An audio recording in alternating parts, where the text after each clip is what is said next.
রাধে রাধে বন্ধুরা, আজকে কিন্তু আবহাওয়াটা খুবই সুন্দর আর বৃষ্টি হচ্ছে বাইরে হালকা হালকা। দেখুন আকাশটা সম্পূর্ণই মেঘলা আর মেঘে কিন্তু পাহাড়টা একদমই ঢেকে গেছে। তো ভাবলাম যে আজকের দিনটা আপনাদের সাথে একটু শেয়ার করা যাক। আর বৃষ্টি মানেই তো খানা পিনা।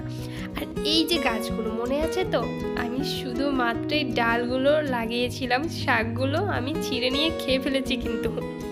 আর এই ডালগুলো লাগিয়েছিলাম, দেখুন সব ডালগুলো বেঁচে গেছে, কি সুন্দর পাতা হয়েছে, দেখলেই না আমার মনটা একদম ভরে যায়। আর এই যে হচ্ছে আমার ঘরে আরেকটা জানলা, ওই যে পাহাড় একটা দেখা যাচ্ছে, এখানে কিন্তু অনেক পাহাড় সম্পূর্ণটাই মেঘে ঢেকে গেছে।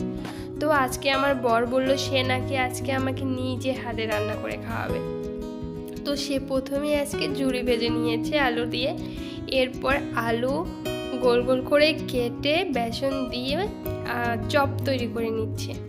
এরপরে সে খিচুড়ি রান্না করে ফেলেছে, দেখুন কত সুন্দর খিচুড়ি। আর বৃষ্টির দিন মানেই তো পাতলা খিচুড়ি, মানে মন প্রাণ ভরে যাওয়ার মতো। তো এই যে এখন আমি আজকে দুপুরে ভগবানকে অন্নভোগ দেব, এর জন্যই খিচুড়িটা বেড়ে নিচ্ছি। আর খিচুড়িটা দেখে আপনাদের কেমন লাগছে অবশ্যই জানাবেন। আমার কর্তাবাবু কিন্তু খুবই ভালো রান্না করেন।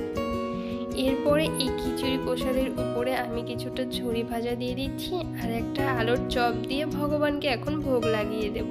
যদি আমার ভিডিওটি ভালো লাগে অবশ্যই কমেন্ট করে জানাবেন। টাটা বন্ধুরা, দেখা হচ্ছে অন্য আরেকটি ভিডিওতে।